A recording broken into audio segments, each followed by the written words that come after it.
श्री हरिवंश श्री हरिवंश। कोई भी व्रत या नियम या तीर्थयाटन या अन्य अनुष्ठान इतनी सामर्थ्य नहीं रखता कि तुम्हें संपूर्ण पापों से मुक्त कर सके। बड़े बड़े ब्रह्म ऋषियों ने नाम के महत्व को देखा है कि जो नाम है वो तुम्हारे सर्व पापों का नाश कर देगा। ना निष्कृतैरुदितैर ब्रह्मवादिभिः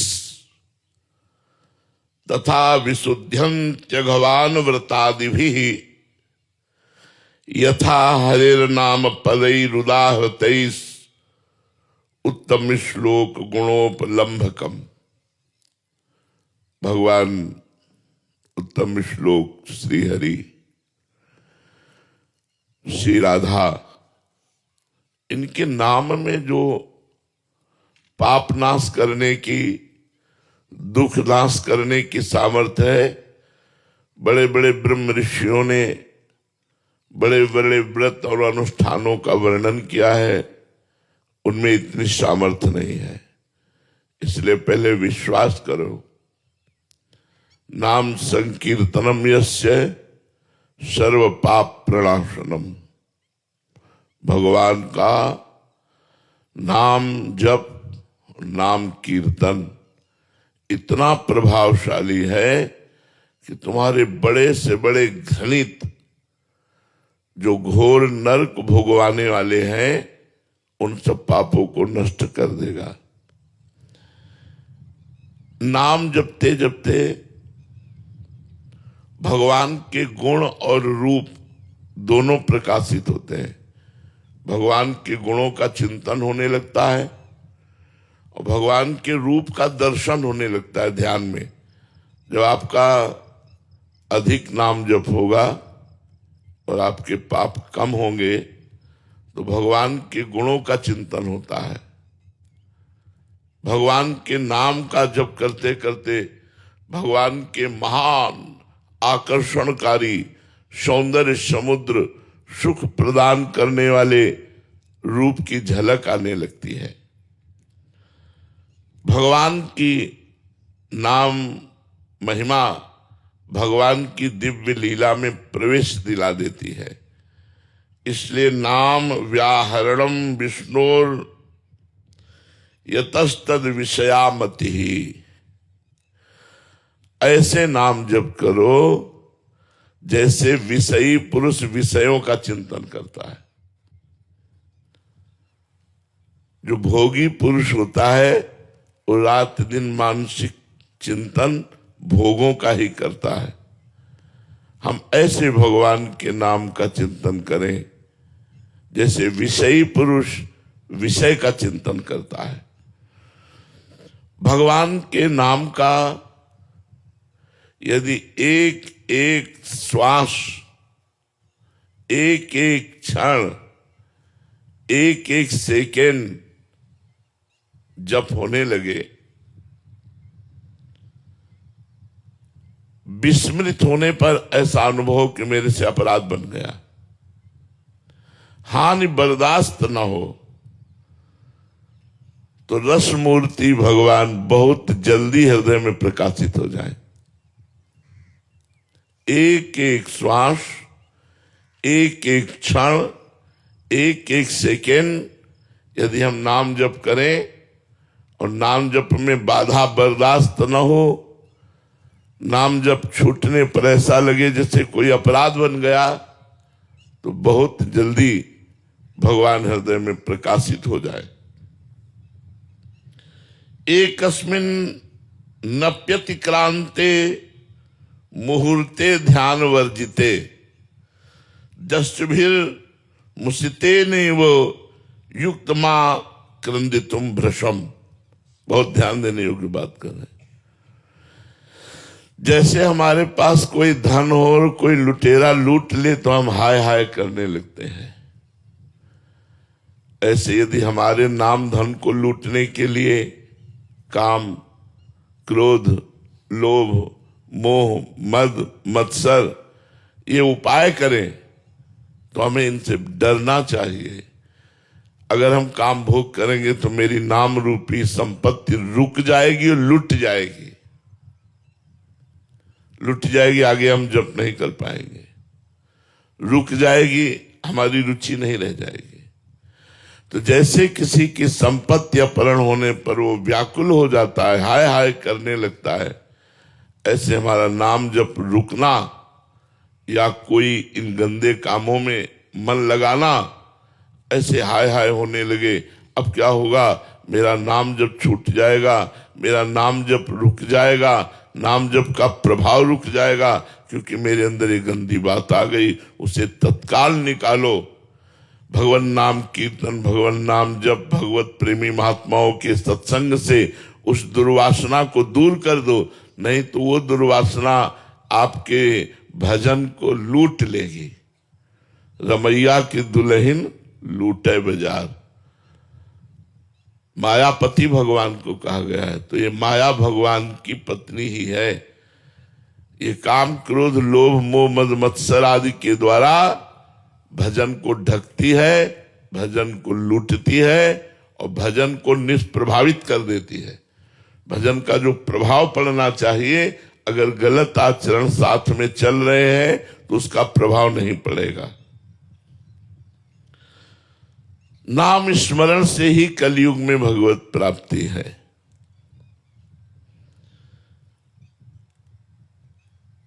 भगवान व्यास देव जी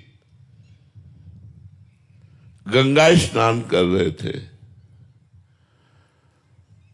तो बड़े बड़े मुनियों ने कलयुग की गलत चाल को देखकर विचार किया कि लोगों का उद्धार कैसे होगा, क्योंकि लोग झूठ बोलना कोई पाप नहीं समझते। देखो कलयुग का प्रभाव, नहीं तो लिखा है, कबीर साहब ने भी कहा है, साच बरोबर तप नहीं और झूठ बरोबर पाप, जाके हृदय साच है ताके हृदय आप।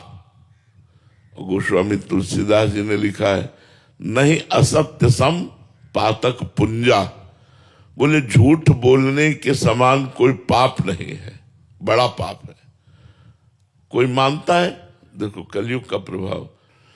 अब दूसरा, अधर्म के द्वारा कमाए हुए धन को लेना या देना, दोनों पाप है। क्योंकि पाप कर्म करके धन कमा कर यदि संतों को दोगे या किसी को भी दोगे तो पाप कर्म का कमाया हुआ धन दूसरों की बुद्धि को जाके भ्रष्ट करेगा, तो वो भी पाप बनाना कहाँ मानता है कोई। अच्छा, मदिरा पीना ये पंच महापापों में कहा जाता है। अगर आप बढ़िया गंगा जल से शुद्ध शरबत बना करके पवित्र भोजन सब परोसिए, लेकिन अगर गंदी बातें खाने में ना होए, मांस है, मदिरा है, तो पार्टी नहीं माने। अरे बोले क्या है यार, उनके पैर धोवे, हाथ धुलवावे और उनको आसन में बैठलवावे और उनको बड़े सुंदर सुंदर पदार्थ और खूब पवित्र भोजन पवावे, लेकिन शराब और मांस का प्रयोग न हो तो आज की पार्टी नहीं कही जाएगी। तो मुनियों ने विचार किया कि कलयुग पापों की बाहुल्यता है, इसमें बहुत, इसमें पाप है, बहुत पाप है। पराई माता बहनों की तरफ गंदी दृष्टि से देख लेने का पाप होता था कि हमने देख लिया, यह तो माने नहीं जाता, पाप है, मनोरंजन माना जाता है। लिव इन रिलेशन क्या है, क्या है ये? गंदी बात ही तो है ना। जब मन आवे तब आप अलग हो जाओ, दूसरे से हो, तीसरे से हो, चौथे से। कलयुग पापों का विस्तार करेगा। तो मुनियों ने विचार किया कि पापों से कैसे बचा जाए। तो भगवान व्यास देव जी उस समय गंगा जी में स्नान कर रहे थे। समस्त वेदों का विस्तार करने वाले और समस्त साध्य और साधनों के ज्ञाता और 18 पुराण के रचयिता भगवान व्यास देव जी हैं। तो सबने सोचा चलो व्यास जी से चल करके प्रश्न करते हैं। तो उस समय जो ही सब मुनि गए तो उन्होंने कह रहे थे, साधु कली, साधु कली, साधु कली, धन्य है कलयुग को, धन्य है कलयुग को, धन्य है कलयुग को। साधुवाद दे रहे थे, गंगा नहाते हुए कलयुग की जय बोल रहे थे भगवान व्यासदेव जी। तो ऋषियों को लगा शिकायत तो करने हम यही आए थे कि कलयुग पाप का विस्तार करेगा, लेकिन यहां उल्टा है, ये कलयुग की जय बोल रहे हैं। तो ऋषियों ने पूछा, उनको बड़ा आश्चर्य हुआ और अपने संदेह का निराकरण करने के लिए पूछा कि आप साधु कली, साधु कली, धन्य है कलयुग की, साधुवाद है कलयुग को, तो आप कलयुग को साधुवाद क्यों दे रहे हैं? क्योंकि वो तो पापों का विस्तार कर रहा है। भगवान व्यासदेव जी ने बताया, 10 वर्ष सतयुग में जो तपस्या करने का फल होता है, वो 1 वर्ष त्रेता में तपस्या करने से मिलता है, और 1 मास महीना द्वापर पर साधना की जाए तो फल प्राप्त होता है, और कलयुग में 1 दिन रात, 1 दिन रात। जो सतयुग में 10 वर्ष तपस्या की जाए फल मिलता है, कलयुग में 24 घंटे में मिल जाएगा। इससे बढ़कर और कौन सी बात होगी? 10 वर्ष तपस्या और 24 घंटे तपस्या। सतयुग में तपस्या, ब्रह्मचर्य, जपादि सिद्धि के लिए बड़ी पवित्रता चाहिए, बड़े नियम, बड़े संयम। कलयुग में अपवित्र पवित्रो वा सर्वावस्थांगतो पीवा यह स्मरेत पुंडरीकाक्षम सवायाभ्यंतरा शुचि। आप पवित्र हो या अपवित्र हो, कोई मतलब लेना देना नहीं।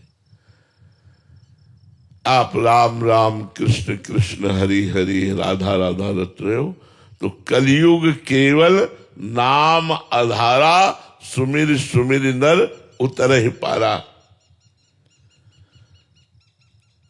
ध्यायन कृते यजन यज्ञ त्रेतायाम द्वापरे अर्चयन यदाप्नोति तदाप्नोति कलो संकीर्त केशवम। जो 10 वर्ष ध्यान करने से लगातार सतयुग में फल की प्राप्ति होती थी, वही वर्षों त्रेतायुग में यज्ञ का अनुष्ठान करने से, वही कई दिनों पूजा अर्चना का अनुष्ठान करने से द्वापर में, लेकिन कलयुग में 24 घंटे नाम संकीर्तन रखने से सब पापों का नाश होकर जो वहां 10 वर्ष साधना करने पर प्राप्त होता है वो प्राप्त हो जाता है। कलयुग में सबसे बड़ी समस्या है मन का ना लगना। इसको नाम जप में लगाओ, ये नाम जप में नहीं लगता, भोगों में लगेगा, मोबाइल में लगेगा, मोबाइल की रील देखने में बहुत लगेगा, फिल्म देखने में लगेगा, संसार देखने। देखो गुण दोष में सारा संसार है, मोबाइल में गुण भी है। मोबाइल की कृपा से ही आप यमुना किनारे बैठे हो। अगर मोबाइल में आप सत्संग न सुने होते तो यहां दौड़ करके यमुना किनारे ना आते। अगर हम मोबाइल से गुण लें तब तो लाभ मिल जाए, पर दोष भी है। आप कुछ सेकंड में ही सर्च करके गंदी से गंदी बात देख सकते हैं, वो जेब में है एकांत में बैठ करके। तो लिखा कि कलयुग में सबसे बड़ी समस्या ये है कि मन बड़ा चंचल होकर के विषयों में जाता है। अगर हम इस कलयुग में अपने मन की चंचलता को रोककर भगवान के नाम जप में लगावें तो जितनी जल्दी कलयुग में भगवत प्राप्ति होती उतनी जल्दी और किसी युग में नहीं होती। अत्यंत दुष्टस्य कलेर यमेको महान गुणा। यद्यपि अत्यंत दुष्ट है कलयुग,